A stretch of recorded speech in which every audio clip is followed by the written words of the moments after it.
Ok, hermanos, Dios les bendiga. Vamos a estar hoy en la lección que corresponde, que es la lección número 5 y compete a lo que es Dios es espíritu. Este, Al parecer es una lección algo corta, aunque siempre digo lo mismo y siempre terminamos cortos de tiempo. Este, entonces, ah, pues vamos a empezar con la lección. Vamos a entrar de lleno a lo que es el tema que acabo de nombrar. Dios es espíritu. Entonces, vamos a estar viendo esta parte de estas lecciones y que tienen que ver con estos atributos que es Dios. O sea, ya vimos que Dios es en tres personas, ya vimos que también lo que es la divinidad de Cristo, ya vimos también lo que es también la divinidad del Espíritu Santo, o sea que también es Dios. Y en esta parte, pues vamos a ver básicamente que Dios es espíritu, que es uno de los atributos de Dios. Entonces, entrando de lleno a lo que es a la lección, en la primera parte de sus libros, viene lo que es esto mismo que está aquí a espaldas mías. Dios es material o corporal. Y entre paréntesis dice, Él no posee un cuerpo físico. Dos de las mayores implicaciones de esta verdad son, número uno, Dios no está confinado a ninguna de las restricciones físicas que son tan comunes para la humanidad. Y número dos, Dios no es visible. Por lo tanto, nunca debería ser degradado con imágenes hechas por los hombres. A veces las escrituras hablan de Dios como si Él poseyera un cuerpo físico y hay referencias a sus brazos, su espalda, aliento, oídos, ojos, rostros, pies, dedos, etc. Entonces, ¿cómo podemos explicar estas referencias a la luz de la verdad de que Dios es espíritu? En la teología, estas referencias son consideradas como expresiones antropomórficas. Antropos significa hombre y morpe significa forma. En otras palabras, Dios simplemente está atribuyéndose características humanas para comunicar una verdad acerca de sí mismo de una manera que los hombres puedan comprender. Por ejemplo, la Biblia habla de las alas de Dios y de su pueblo escondiéndose debajo de la sombra de sus alas. Y eso lo tenemos en Éxodo 19:4. Entonces, de lo que habla aquí es básicamente eso mismo, ¿no? O sea, Dios, él básicamente ha utilizado estas formas antropomórficas y básicamente significa eso, que Él nos ha hablado de una forma en la cual nosotros medianamente podemos comprender. Es básicamente como una maestra de kinder habla con los niños. Ella tiene que bajar su léxico, tiene que bajar su lenguaje a manera de que los niños puedan entender. De esa forma, Dios básicamente baja su léxico o su forma de hablarnos para que nosotros podamos entender. ¿Por qué? Porque, como dice la Escritura, la mente de Dios sobrepasa cualquier entendimiento. Si Él nos hablara de forma que Él pudiera comunicarse al nivel de Él, o sea, pues básicamente nuestro intelecto no podría comprender muchas de las cosas. Es como cuando a veces, no sé si a veces ustedes han visto clases de universidad o clases que a veces aparecen ahí en Facebook de matemáticas y cosas esas, y cuando los camaradas esos están hablando, o sea, como dos, tres palabras le entiende uno y todo lo demás, o sea, no se le entiende. ¿Por qué? Porque tienen un nivel muy elevado de conocimiento que, o sea, pues uno no lo comprende. De esa forma, Dios nos habla y hace referencias a estas cuestiones. O sea, dice que la tierra es el estrado de sus pies y todas estas cuestiones, y son cosas en las que nosotros podemos entender y a lo mejor entender que la majestuosidad del Señor, o sea, es tan grande que, o sea, es inmenso, por así decir. También algo que dice aquí, por medio de nuestros sentidos externos obtenemos el conocimiento de propiedades que pertenecen a una clase de sustancias que llamamos materia, tales como extensión, solidez o impermeabilidad, divisibilidad, figura y color. Por la consistencia tenemos conocimiento de nuestros propios pensamientos y sentimientos, y estos los atribuimos a una sustancia llamada mente, que es capaz de percibir, recordar, comparar, juzgar, razonar y desear. La distinción entre estas dos clases de sustancias se reconocen en los juicios de todos los hombres. Nunca atribuimos el pensamiento al fuego, al aire, a la tierra o al agua, y nunca concebimos a la mente como una redonda, cuadrada o negra o blanca. Las propiedades que descubrimos en nuestras mentes las atribuimos también a las mentes de los demás, y fácilmente concebimos la existencia de estas propiedades en seres de un orden diferente. El término espíritu es usado para identificar un ser o una sustancia inteligente e inmaterial, uno que carece de las propiedades peculiares de la materia y posee propiedades análogas y las de la mente humana. En este sentido, Dios es espíritu, no es extenso, no es sólido y no es divisible, como una roca, un árbol o un cuerpo humano, sino que piensa y desea en una manera libre de toda imperfección. Son pocos los textos de la Escritura que enseñan la espiritualidad de Dios. Se puede inferir de textos como el de Isaías 31:3, los egipcios son hombres y Dios no. Y los egipcios son hombres y no Dios, y sus caballos carne y no espíritu. El fundamento del paralelismo en este pasaje es que Dios es espíritu. También se puede inferir el lenguaje de la Escritura en la que Dios es llamado el Padre de los espíritus. ¿Por qué mejor no obedecemos mucho mejor el Padre de los espíritus y viviremos? Hebreos 12:9. Un padre y sus hijos poseen una naturaleza común y como los padres de nuestra carne son, así el Padre de nuestro espíritu es espíritu. Hay un pasaje que enseña expresamente la doctrina Dios es espíritu y eso lo tenemos en Juan 4:24 y más adelante vamos a ver este pasaje.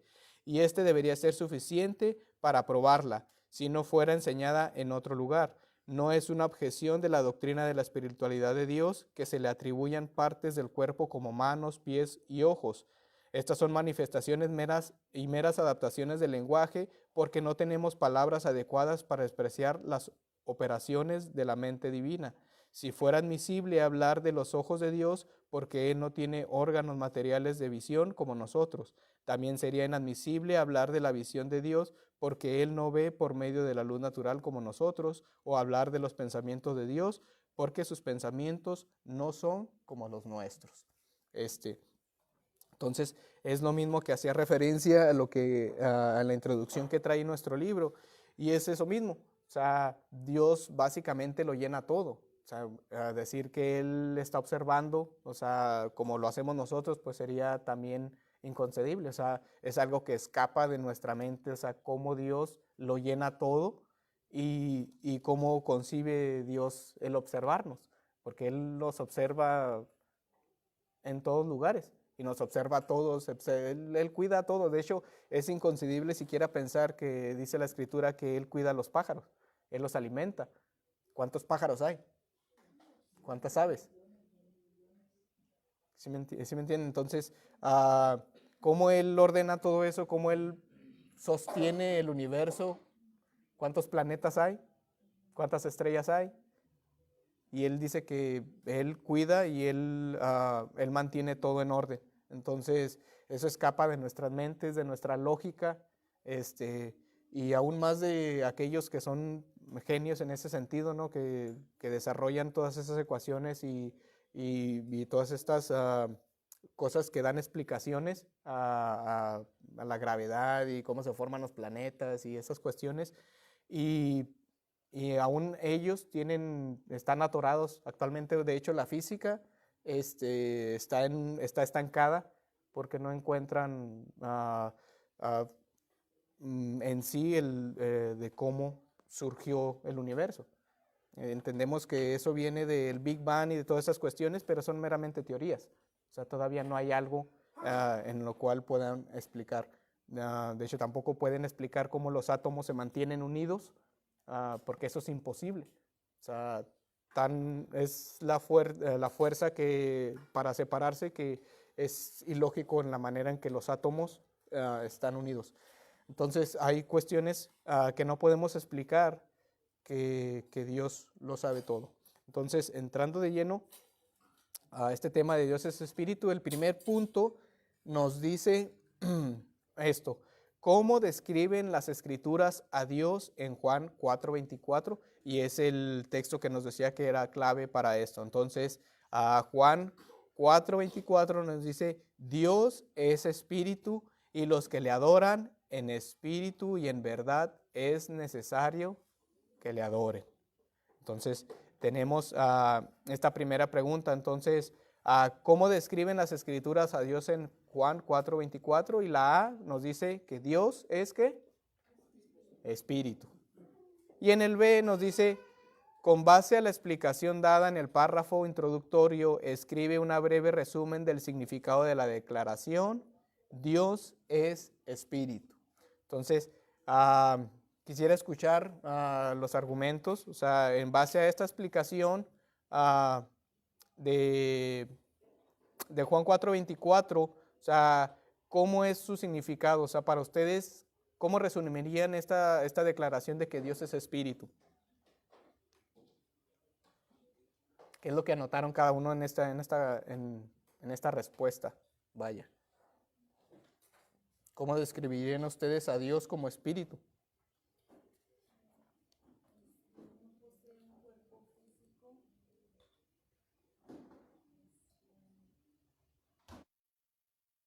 El alma única, ¿no? Ok, Dios no tiene cuerpo y es básicamente lo que estuvimos nosotros leyendo ahorita. Básicamente lo que yo puse aquí es: Dios es espíritu, y decimos que Dios, el Padre, es invisible. O sea, porque un espíritu, pues, ¿quiénes de ustedes han visto espíritu? Yo creo que ninguno de nosotros, ¿no? Colosenses 1:15 llama a Dios el Dios invisible. Primera de Timoteo 1:17 dice: alaba a Dios diciendo: el Rey de los siglos, inmortal, invisible, el único y sabio Dios, sea honor y gloria por los siglos de los siglos.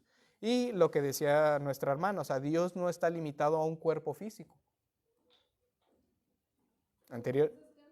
¿Mande? Colosenses 1:15 nos dice que Dios, el Dios invisible. Entonces vemos que otra de las cualidades en esta referencia es que Dios es invisible. ¿Mande? De cierta forma, podríamos decir, o sea, muchas de las veces, y más adelante vamos a entrar en esas cuestiones, sobre esto. Y de hecho eso tiene que ver con Dios es espíritu y los que le adoran en espíritu y en verdad es necesario que lo adoren. Entonces ahorita más adelante entramos en esa cuestión sobre sentir al Señor, en cuestión a esa.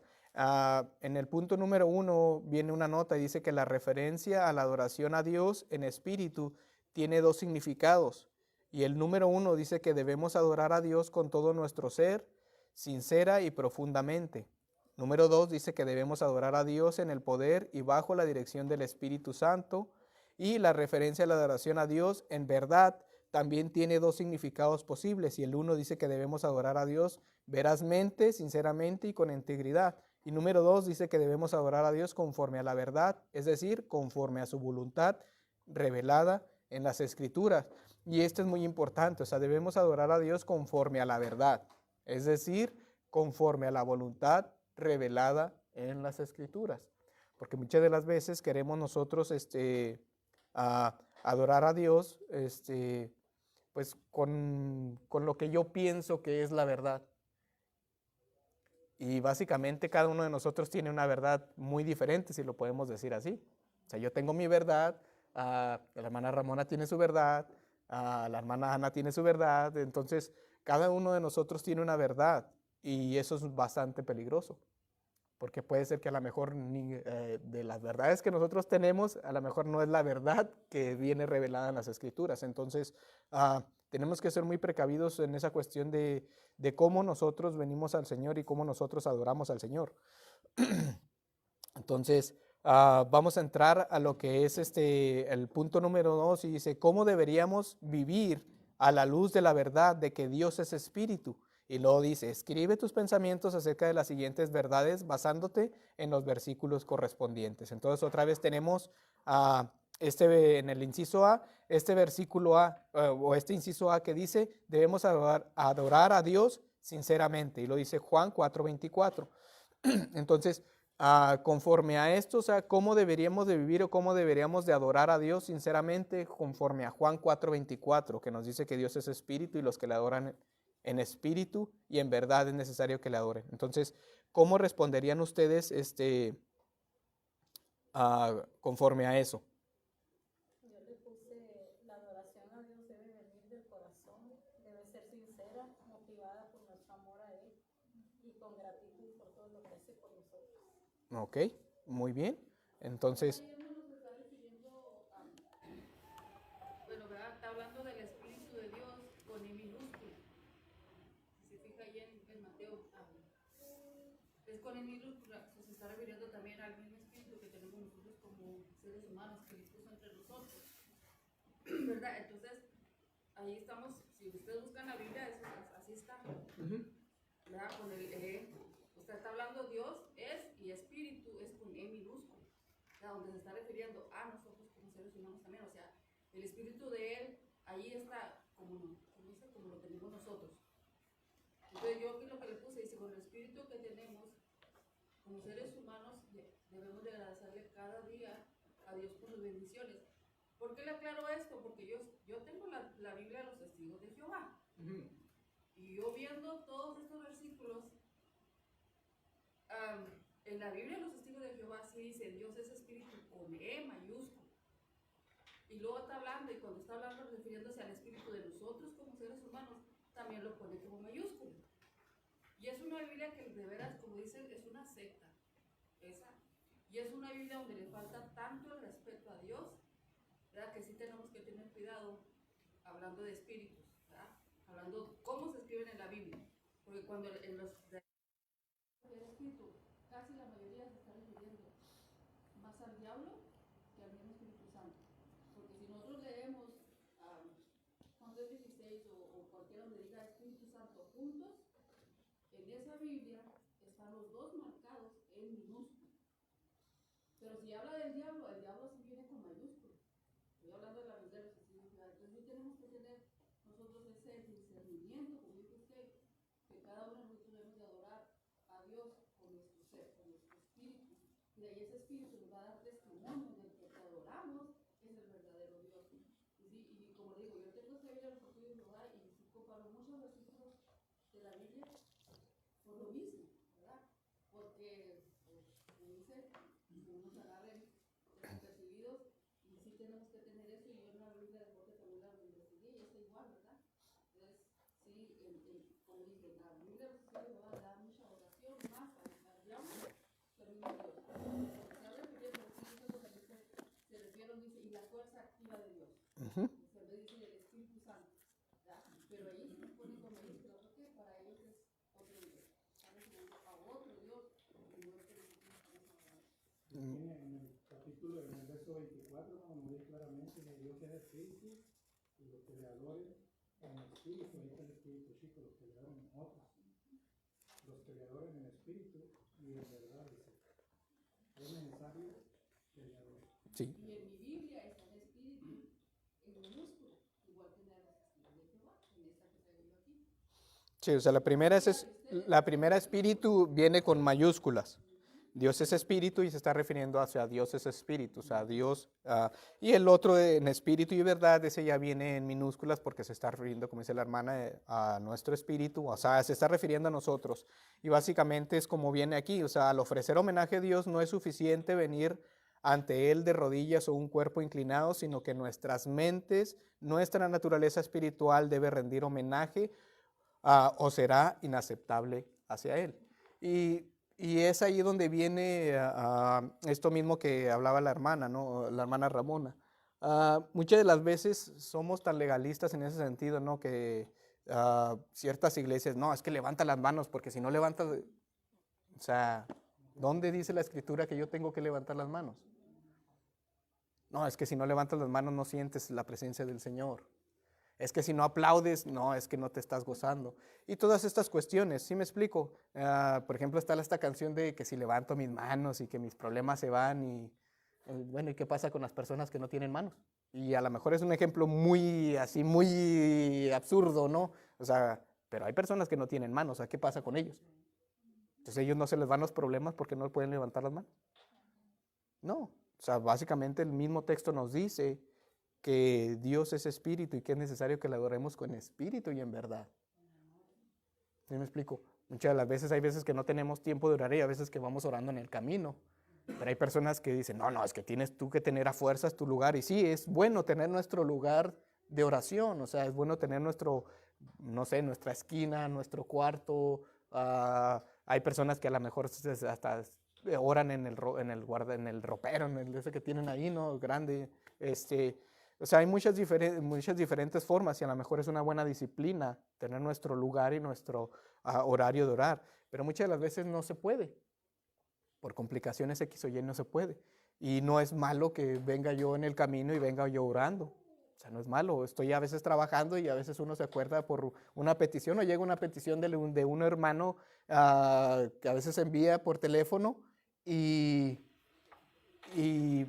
le toca a uno orar en medio del trabajo, en medio del tráfico y no es malo, ¿sí me explico? Entonces, cuando este versículo nos dice que es necesario que le adoremos en espíritu y en verdad, o sea, es eso, que nosotros le adoremos con nuestro ser, con nuestro corazón, con esa reverencia que el Señor se merece, y basándonos en lo mismo que nos decía, porque muchas de las veces nosotros experimentamos o expresamos las demás cosas en base a lo que sentimos.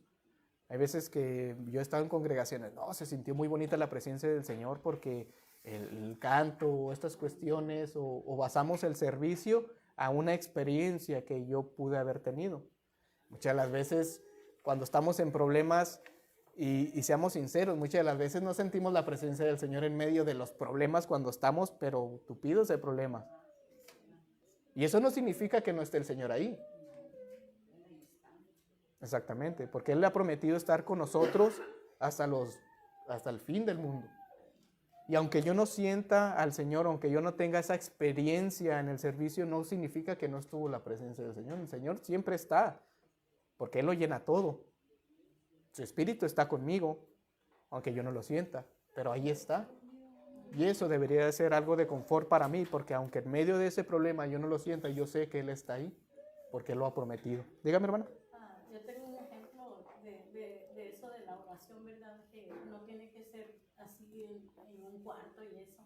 Una vez estábamos en vacaciones y mi papá se estaba ahogando. Y pues nosotros cuando vimos el peligro íbamos corriendo gritándole al Señor que lo salvara. Y sí, de repente el mar lo aventó para la orilla. Cuando vinieron los señores que lo iban a tratar de entrar a salvarlo, dijeron, esto fue un milagro porque nadie se salva de eso. Hemos visto mucha gente ahogarse aquí. Dice, pero esto fue un milagro que pasó. Pero era porque íbamos aclamándole al Señor, corriendo ahí en el océano viendo el peligro. Y Dios nos contestó y nos llevó otra vez. Así es. Entonces, conforme a eso, o sea, vemos que los que le adoran, o sea, se refiere a esa cuestión, o sea, que le adoremos verdaderamente en espíritu, o sea, muchas de las veces no, y como les digo, o sea, no es malo tampoco decir que, si usted en medio de la alabanza quiere levantar las manos, o sea, no, tampoco no es malo, o sea, no estoy diciendo tampoco que eso está mal, porque también sería legalista decir que, o sea, cada uno adora diferente porque tenemos también igual diferentes personalidades. Pero O es sea, como a él fue lo que por eso le dije la palabra que Dios se siente, el Espíritu Santo se siente, porque como ellos dicen que si uno no levanta las manos y no hace todo lo que ellos hacen, que uno no lo siente. Y es lo que yo le dije una vez a una persona.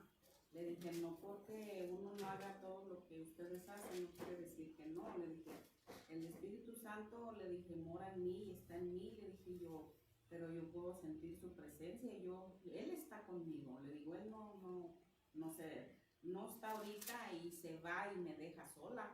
Le digo, Él está ahí. Le digo, ustedes lo adoran de diferente manera. Y dice, pues como nosotros como no lo tenemos activo, como que es un espíritu muerto. Le digo, no, yo no estoy de acuerdo contigo. sí, y volvemos a lo mismo, es que básicamente son, o sea, lastimosamente es a veces que nos llenamos mucho de dogmas en ese sentido y básicamente queremos que si yo soy de cierta denominación, que también no, es que tú estás equivocado. Y aunque somos hermanos en Cristo, o sea, hay veces que peleamos mucho. Sí, o sea, como estamos como en el fútbol, o sea, no, es que yo soy de este equipo y tú eres del otro equipo y ustedes son más maletas, en ese sentido, ¿no? Y lastimosamente como cristianos tenemos esa mala praxis de estar diciéndole, no, es que tú haces esto mal, tú estás muerto espiritualmente porque ustedes no levantan las manos y ustedes no aplauden y X y Y, Z, ¿sí me explico? Entonces, lastimosamente como seres humanos, y eso no se va a acabar hasta que no venga Cristo por su iglesia, pero o sea, lastimosamente somos así, o sea, queremos imponer nuestras experiencias a las demás personas cuando, como les digo, o sea, cada persona es diferente, dígame, hermano.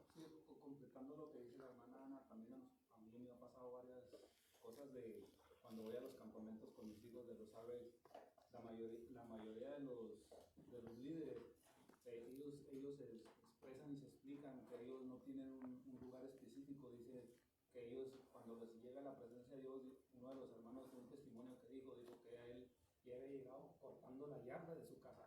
Dijo, y de ahí, a partir de ahí en adelante, dijo, cuando yo corto mi yarda, dijo, es cuando uso el momento para orar por las personas y X, personas de los campamentos soldando, que son soldadores o que son diferentes partes.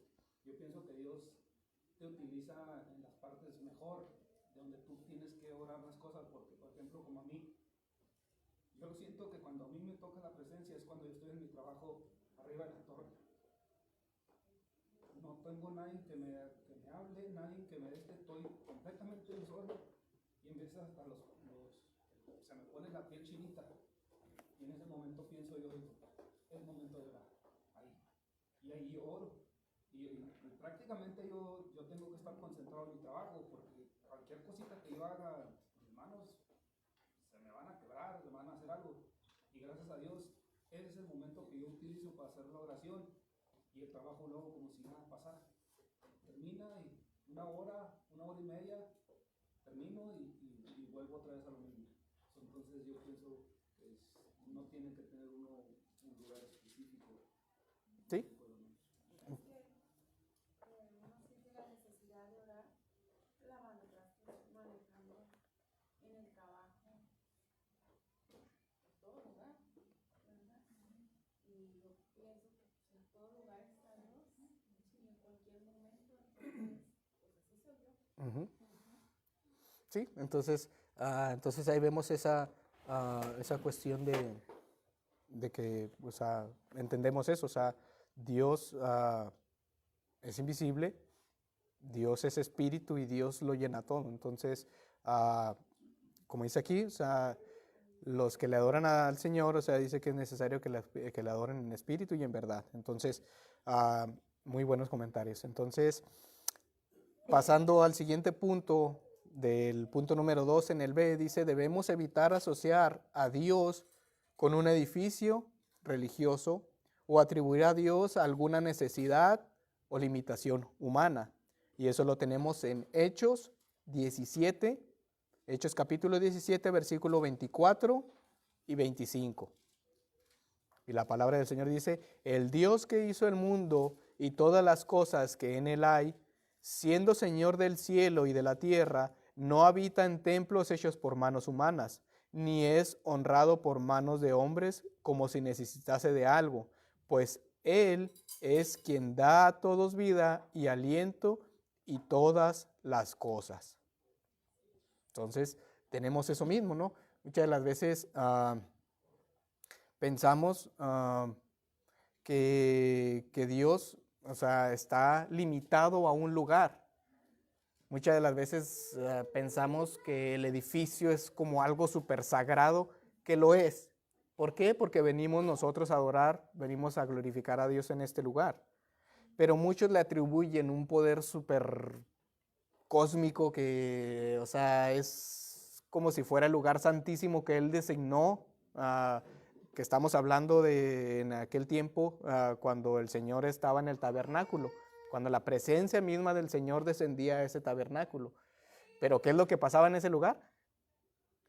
O sea, el sumo sacerdote entraba una vez al año y tenía que entrar con mucha cautela a ese lugar, porque si no hacía el rito de purificación como debiera, o omitía un paso, en cuanto entraba al lugar santísimo, ahí quedaba. De hecho, tenía que entrar con unos cascabeles y con una soga, porque si dejaba de sonar esos cascabeles significaba que ahí había quedado, o sea que el Señor le había quitado la vida. Y con la soga lo jalaban y pues ya sin vida. Entonces, muchas de las veces queremos imponer esas cuestiones, ¿no? O sea, yo entiendo que sí deberemos de mostrar un respeto por el lugar, porque es donde venimos a adorar, pero muchas de las veces atribuyen muchas cuestiones como si el Señor nada más en ese lugar, o sea, como hay veces que no, es que el templete, ¿cómo le llaman? Pues sí, el lugar del púlpito, pero o sea, mucho del altar. No, es que el altar, vengan todos al altar y aquí reúnanse, y, o sea, como si el Señor no estuviera con las hermanas que están en la cocina, con las hermanas que están dando el estudio. O sea, el Señor lo llena todo, no está limitado a un cierto punto o un cierto lugar, porque como el mismo texto dice, o sea, el Señor no está limitado a un templo, a un lugar. Que nosotros utilicemos este lugar para adorarlo al Señor y debemos mostrar respeto hacia este lugar porque es donde nos congregamos. O sea, claro, yo estoy de acuerdo en eso. De que el púlpito es un lugar especial porque ahí se predica la palabra del Señor, también estoy de acuerdo en eso. Que debemos mostrar un respeto ahí a ese lugar, sí, claro que sí. Pero no es un lugar sobrenatural en el cual el Señor nada más desciende en ese lugar como si estuviera en el Antiguo Testamento, ¿no? O sea, ya ahorita el Señor mora en nosotros gracias al Señor. O sea, tenemos esa ventaja porque anteriormente el Espíritu Santo iba y venía. Pero ahora nosotros tenemos esa ventaja de que el Espíritu Santo muera en nosotros, cosa que las personas del Antiguo Testamento no lo tenían.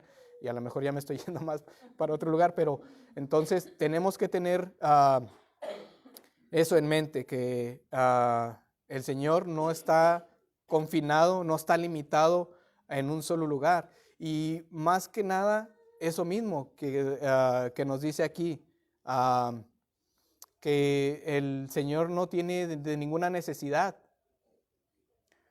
Muchas de las veces presentamos también a Jesús como ese Jesús necesitado. Es que el Jesús está esperando por ti, Él te necesita, y o sea, bueno, ¿quién necesita a quién?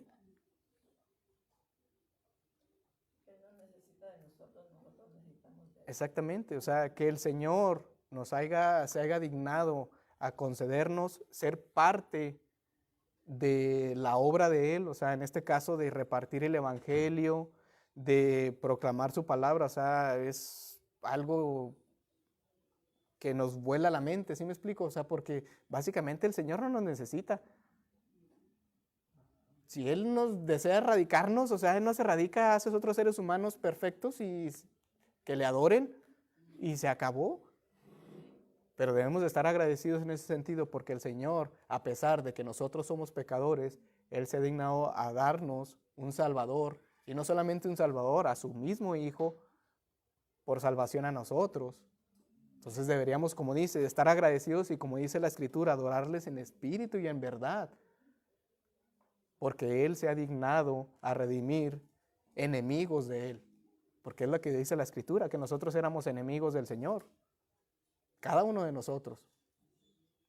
Y cada estatuto que Él nos puso, todos esos estatutos rompimos. Y aún en veces le fallamos y Él está ahí. Dice que somos siervos inútiles porque hicimos nada más lo que Él nos mandó a hacer, pero muchos de nosotros ni siquiera eso hacemos. O sea, ni siquiera llegamos a ese de inútil porque lo que nos ha mandado a hacer ni siquiera eso hacemos, sabiendo nosotros lo que tenemos que hacer como cristianos. Entonces, démosle gracias al Señor porque a pesar de que somos personas pecadoras e imperfectas, el Señor aún así nos utiliza. Entonces, porque Él mismo dice, o sea, Él no necesita de nada, ni es honrado por manos de hombres como si necesitase de algo. ¿Por qué? Porque Él lo hizo todo. Todo es de Él y todo subsiste por Él. Entonces, regresando a esta, debemos evitar asociar a Dios con un edificio religioso o atribuir a Dios necesidad o limitación. Y la respuesta aquí que puse es: Dios es tanto el creador personal de todo lo que existe y el Señor personal de todo lo creado.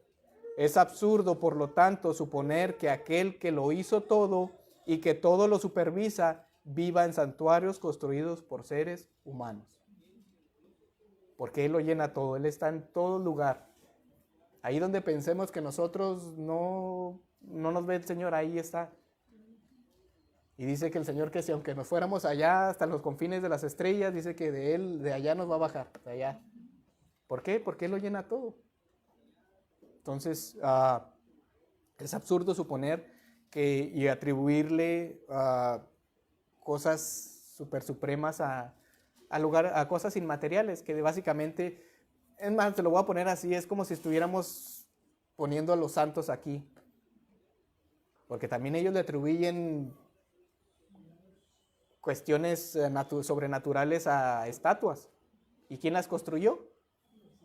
Los hombres. ¿Quién construyó este templo? Hombres, hermanos, que también debemos darle gracias a los hermanos por esa disposición que tuvieron y empeño para hacer todo lo que tenemos, pero son construcciones. Hay iglesias que empezaron en parques, y no porque estuvieran en un parque no estaba el Señor ahí. Entonces, y de hecho, que ténganlo por seguro que hay gente que se está reuniendo ahorita al aire libre porque no tienen un templo y sin embargo ahí está la presencia del Señor. Y posiblemente ellos estén adorando más en espíritu y en verdad que nosotros, a pesar de estar a la intemperie. Hay gente que está en túneles en este momento adorando y no por eso significa que no esté la presencia del Señor. En un lugar donde está sucio, huele mal, está oscuro. Y sin embargo, ahí está la presencia del Señor. Entonces, no debemos limitar, porque básicamente es lo que estamos haciendo, limitar lo que hace el Señor. O sea, los pensamientos que yo tengo, las limitaciones que yo tengo, no son las que tiene el Señor. O sea, el Señor va mucho más allá de lo que nosotros podemos siquiera concebir en nuestra mente. Entonces, esta es una verdad. El Señor no está limitado por lo que nosotros pensemos o creamos, sino que tenemos que revisar las Escrituras y ver quién es el Señor. Entonces, en el punto número 3 vemos que cómo describen las Escrituras a Dios en Hebreos 11:27. Entonces, y bueno, de hecho teníamos una nota ahí en el 2b que dice: el hecho de que Dios no tiene necesidad está demostrado maravillosamente en Salmos 50, del 11 al 12, que dice: porque mía es toda la bestia del bosque y los millares de animales en los collados. Conozco a todas las aves de los montes y todo lo que se mueve en los campos me pertenece. Si yo tuviese hambre, no te lo diría a ti, porque mío es el mundo y su plenitud. Dios conoce todo. Y que Él conoce los cabellos que tenemos. ¿Cuántos cabellos tenemos? ¿Cuántos cabellos hay? Entonces, limitar al Señor con nuestro limitado pensamiento, o sea, es querer ser soberbios en ese sentido. Entonces, ¿cómo describen las Escrituras a Dios en Hebreos 11:27? Y Hebreos 11:27 nos dice: por la fe dejó a Egipto, no teniendo la ira del rey, porque se sostuvo como viendo al invisible. Entonces, ¿cómo describe este texto al Señor? Que Dios es invisible. Entonces, ¿por qué? Porque es espíritu. Entonces, lo mismo pasó confundo siempre Elías y Eliseo. Elías, ¿qué pasó con Elías y el siervo? Cuando estuvieron ahí, que dice que estaban rodeados y dice que Elías oró para que el Señor le abriera los ojos al siervo de él. ¿Y qué fue lo que vio? Dice que vio millares de ángeles, o sea, un ejército. ¿Y por qué no lo veía? Porque eran seres espirituales. Entonces son seres invisibles, son seres que no vemos. De la misma forma dice que Dios es un ser espiritual, o sea, Él no tiene cuerpo. En este caso, pues Él vio a esos ángeles, que son diferentes que el Señor, pero en este caso, o sea, estoy haciendo una comparación entre los seres espirituales. Entonces, limitar a Dios, vuelvo a lo mismo, poniéndole esta cuestión de cuerpo, o sea, tampoco es más allá. La escritura, como nos dice, o sea, hemos visto teofanías, esa es la palabra, cuando Dios se ha presentado en forma que dice que llegó el ángel de Jehová. De hecho, por ejemplo, lo tenemos cuando peleó con Jacob, que dice que Dios peleó con Jacob y era una representación, era una teofanía, era una representación del Señor visible que tuvo con Jacob. Pero volvemos a lo mismo, Dios es invisible, Dios no tiene cuerpo, Dios no tiene ojos, no tiene manos, porque es un ser espiritual. Número 4, de hecho teníamos la nota del número 3, dice, si Dios es invisible, ¿cómo explicamos los pasajes de las Escrituras donde aparece que Él se revela de forma visible? Para contestar primero debemos entender dos principios de la interpretación bíblica. En primer lugar, la Biblia no se contradice. En segundo lugar, los pasajes de la Escritura que son difíciles de interpretar con certeza deben ser interpretados a la luz de aquellos pasajes cuya interpretación es inconfundible. Las Escrituras declaran claramente que Dios es invisible. Por eso, las apariciones visibles de Dios en las Escrituras, y lo dice aquí, con la excepción de la declaración del Hijo de Dios, debe ser interpretada como visiones, representaciones simbólicas de una realidad espiritual. Ezequiel 1:1 nos dice que los cielos se abrieron y contempló visiones de Dios. En el versículo 28 el profeta resume estas visiones como la semejanza de la gloria de Jehová. En Daniel 7, del 9 al 15, dice que Daniel ve una visión simbólica de Dios, el Padre, y que dice el anciano de días. En Lucas 3:22 dice que Juan el Bautista ve una visión de los cielos abriéndose y el Espíritu Santo descendiendo con la apariencia de una paloma. Y vemos que es un simbolismo obvio. Entonces, vemos que estas fueron visiones y ahorita más adelante vamos a ver también sobre estas cuestiones que vio, como por ejemplo Isaías, que él tuvo esa visión. En el número 4 dice, ¿qué afirman los siguientes versículos acerca de Dios? Especialmente acerca de su invisibilidad. Entonces, Primera de Timoteo, capítulo 1, versículo 17 nos dice, por tanto el Rey de los siglos, inmortal, invisible, el único y sabio Dios, sea honor y gloria por los siglos de los siglos. Amén. ¿Y qué nos dice este versículo? Pues que Dios es invisible. No solo que no es visto, sino que por la naturaleza del caso no puede ser visto.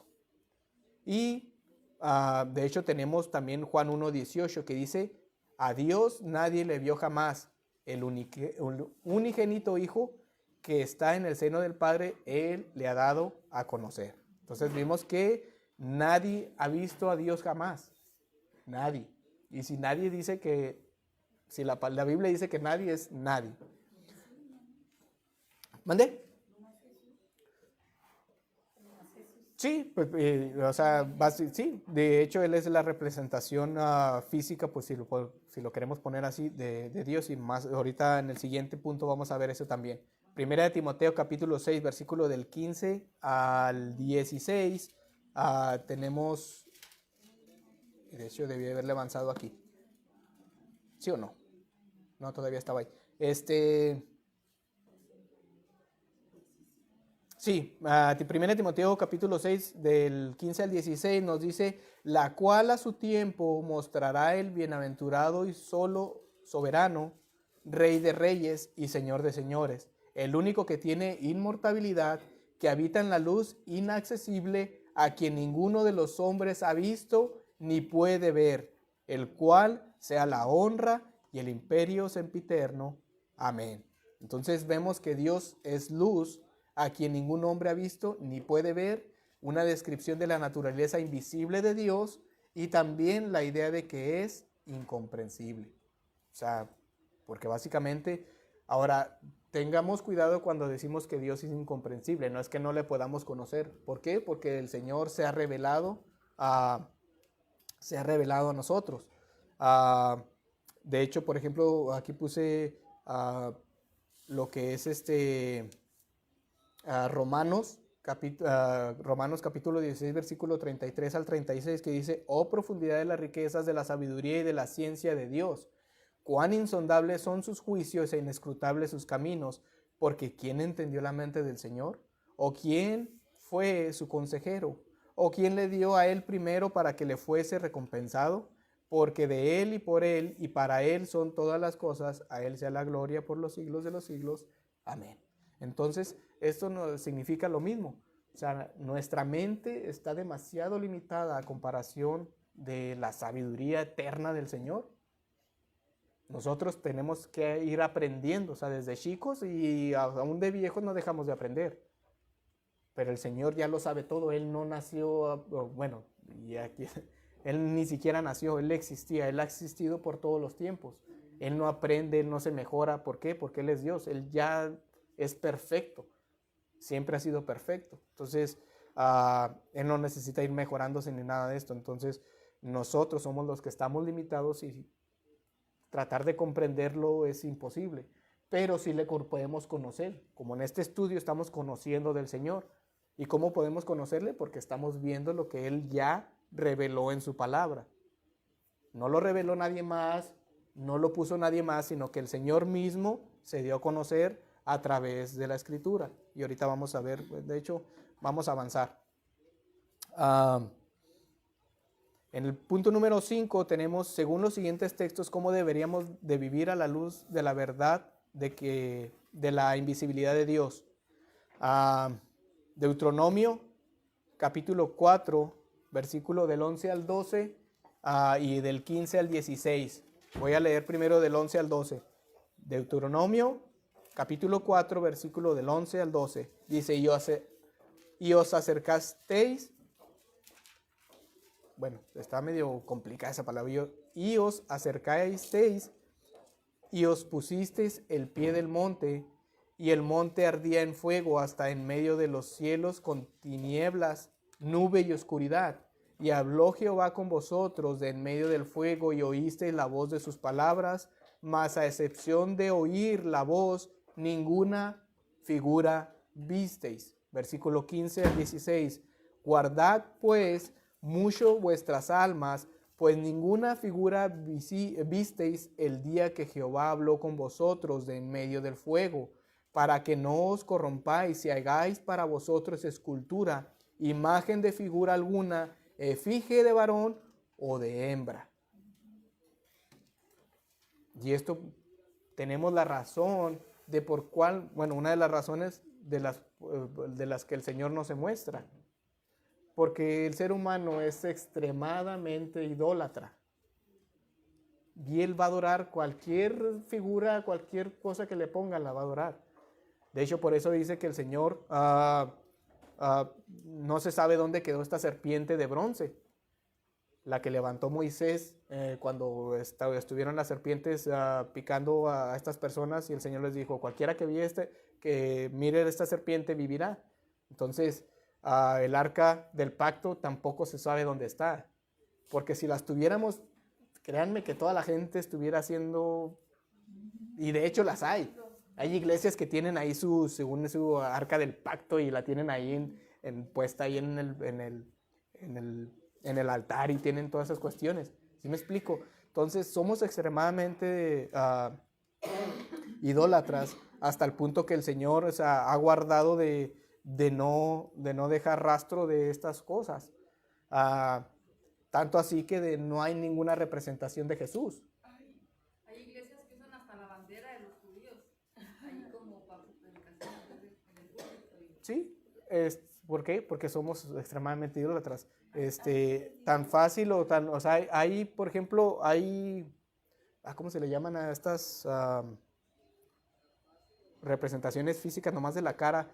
No recuerdo. Bueno, hay estatuas de, por ejemplo, de Carlos Magno, de Julio César, de todos estos emperadores, de todos ellos, y fueron figuras de la historia, y hay representaciones de ellos, o sea, por ejemplo, de los egipcios, de todos ellos, y de la persona que cambió el tiempo, porque o sea, se cuenta antes de Jesús y después de Jesús, no hay ninguna representación de él, no hay ninguna estatua, no hay ninguna pintura, no hay nada, porque si le hubiera quedado una representación de Jesús, si aún así, no conociendo la figura de Jesús, hay imágenes de Jesús, que el Sagrado Corazón de Jesús, y está ahí la imagen de Jesús según, y muchos tienen imágenes de Jesús que ninguno de nosotros sabe cómo es, pero hay una representación de Jesús. Los que eran antes, los que estaban antes de que nosotros viniéramos hacia este templo, tenían muchas de esas cosas. Sí. Y hasta daba como temor entrar, pero tenían mucho de eso. Era una víbora grandota alrededor y luego en medio estaba el pesebre. Sí, entonces, Todo así alrededor estaba la víbora grandota. por eso digo, o sea, somos extremadamente idólatras y religiosos. O sea, si no adoramos al Señor, vamos a buscar a otra cosa que adorar. O sea, eso es indiscutible. Esa es la naturaleza del hombre. Entonces, regresando otra vez a estos versículos, vemos que cómo debemos de vivir a la luz de esto, pues guardándonos de la idolatría. Porque es lo que dice: guardad pues mucho vuestras almas, pues ninguna figura vistes el día que Jehová habló. Y en el otro nos dice que para que no os corrompáis y hagáis de vosotros escultura de figura alguna o efigie de varón o de hembra. Entonces, a la luz de Deuteronomio 4, debemos de guardarnos de la idolatría. Y básicamente esta palabra idolatría abarca muchas cosas. O sea, no solamente figuras, sino que nosotros podemos adorar el trabajo, el dinero, los hijos y otras muchas cosas más. Cualquier cosa que le quite el lugar a Dios es idolatría. El B nos dice, dando el honor y gloria que se merece. Bueno, a 1 Timoteo 1:17 nos dice: por tanto el Rey de los siglos, inmortal e invisible, el único y sabio Dios, sea honor y gloria por los siglos de los siglos. Amén. Y el 6 dice: la cual en su tiempo mostrará el bienaventurado y solo soberano Rey de reyes, el Señor de señores, el único que tiene inmortalidad, que habita en la luz, inaccesible, a quien ninguno de los hombres ha visto ni puede ver, el cual sea la gloria y el imperio siempre. Entonces, ¿cómo debemos de vivir conforme a estos versículos? Pues dando el honor y la gloria que se merece a nuestro Dios. El punto número 6 nos dice: Dios es inmaterial, o sea que es invisible. ¿Cómo podemos conocer a un Dios así según los siguientes versículos? ¿Cómo se ha revelado Dios a sí mismo a los hombres? Entonces aquí tenemos esto, según las palabras de Jesús en Juan 6:46, ¿algún hombre ha visto alguna vez al Padre? ¿Y quién le ha visto al Padre? Vamos a Juan 6:46 y nos dice: no que alguno haya visto al Padre, sino que aquel que vino de Dios, éste ha visto al Padre. Entonces, según conforme a este versículo de Juan 46, dice: ¿algún hombre ha visto alguna vez al Padre? No. ¿Por qué? Porque aquí dice: no que alguno haya visto al Padre, o sea, nadie. ¿Y quién ha visto al Padre? Pues nadie. Nadie. Entonces, absolutamente nadie. Ahora, hay momentos en que que parece que la gente ha visto a Dios, y en Génesis, volvemos a lo mismo, 32, del 22 al 32, habla sobre Jacob. En Jueces 13, del 1 al 23, también en Sansón dice que hubo una conversación con el ángel del Señor. Tenemos también la que conocemos todos nosotros en Isaías 6 del 1 al 13, donde Isaías tiene la visión cuando está en el templo del Señor y lo ve cara a cara. Pero volvemos a lo mismo, son visiones, fueron representaciones del Señor en las cuales nosotros podemos verlo, pero no es la forma del Señor. Entonces ahí radica ese punto. Dígame, hermano. Allí en Éxodo 20 y verso 23 hace una descripción de lo que el Señor estaba pidiendo, ¿verdad? Para que Moisés escribiera y le dijera al pueblo. Dice, no hagáis conmigo dioses de plata.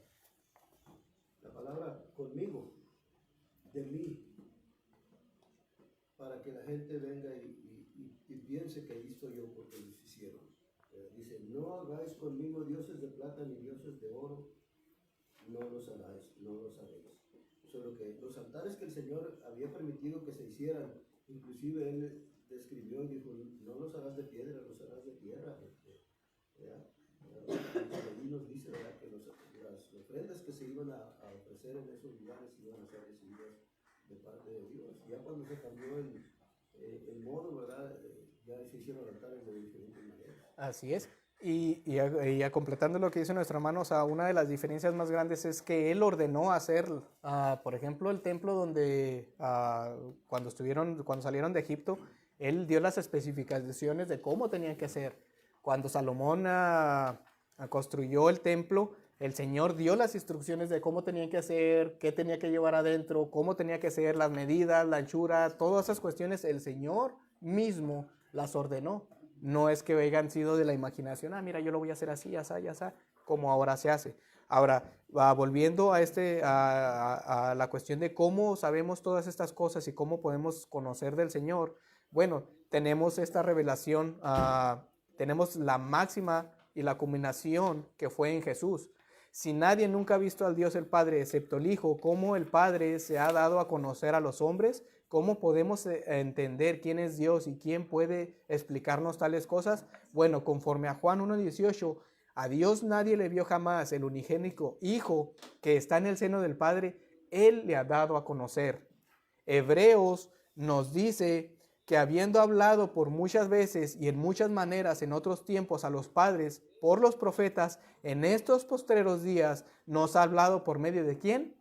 Del Hijo, el cual constituyó heredero de todo, por el cual asimismo hizo el universo. La máxima revelación y quien nos ha mostrado al Padre es Cristo Jesús, y lo tenemos aquí. La máxima revelación está aquí, la culminación del Señor fue Cristo Jesús. Hacía ver a los hermanos antes de empezar la lección. Me gustó la manera y la forma en la que es presentado el tema en esta manera, porque nos permite ver más allá de lo que estamos leyendo. Nos permite reflexionar y pensar y comparar de diferentes formas. Lo que yo conocía y nomás lo tenía aquí en mi corazón, pero ahora me está abriendo las puertas para darme cuenta que no solamente yo conozco eso, sino que hay otras personas que también lo hacen y creen de la misma manera, pero lo están haciendo, ¿verdad?, porque tienen un conocimiento más amplio y me permiten ver, ¿verdad?, que hay alguien más que también tiene la fe en el Hijo de Dios y aprende a respetar las normas, ¿verdad?, de las cuales el Señor está utilizando, ¿verdad?, para que permanezcamos en la verdad, no para que nos desviemos. Así es. Entonces, pues les agradezco, hermanos. Recordemos que la máxima revelación y que nos ha dado a conocer al Padre es Cristo Jesús.